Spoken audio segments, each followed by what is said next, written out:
he was able to convince me somehow that I had been insulted so egregiously, and I should be so enraged that I should launch into a physical assault.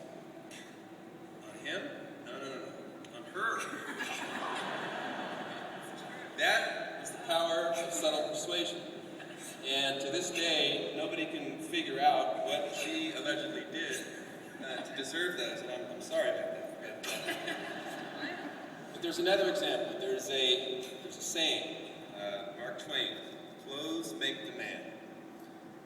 Naked people have little or no influence on society. I'm sure we've all heard that. And thus, most people have a very strong inclination, proclivity to remain clothed while they're in public. Although in recent times there's certain exceptions in nearby neighborhoods, but we don't need to get into that right now. However, such were the powers that he had, subtle persuasion, that he convinced me as a 5-year-old to do the following. Number 1, remove my clothing. Number 2, put on a ski mask. And number 3, streak through the neighbor's family room while they were all in there watching TV on a random suburban weeknight. So the power of subtle persuasion indeed. But on a more serious, less embarrassing note, he was a relentlessly positive and hopeful person. The best was always yet to come. He was a golden guy who foresaw a golden future. And he was always very, very humble. And he taught me over the years to stay positive, whether it be all life's big milestones, schools, jobs. It was always, don't say it that way, you've got to think this way. If you think that way, it'll happen. And that was his perspective. And one example of the most trivial things he stayed positive about.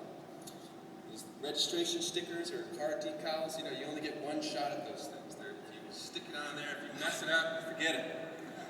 And of course, I had messed it up. And so I was out there showing him the car, and I was lamenting all this, and he had to find something. He said, no, you're looking at this all wrong. You're looking at it wrong. You see, what this is this one he was reaching, I think he was struggling, but he said, no, it's a sign of human frailty, you see? And so then I was suddenly proud of myself that I would be able to drive around and show off my human frailty. So that's the kind of thing he was able to spin it around and make it positive. And finally, he was humble. He was the epitome of that saying that it's amazing how much can be accomplished when nobody cares who gets the credit. And he didn't. He had so many professional achievements, yet he never talked about them. He cared about other people. And so I hope that you ask yourselves, what would the world be like if only a fraction of its people had the mindset and acted in the way that he did?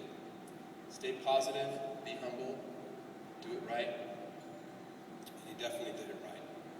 And in conclusion, he was not an overly emotional person, and that extended to the way that he said goodbye. He was calm and steady.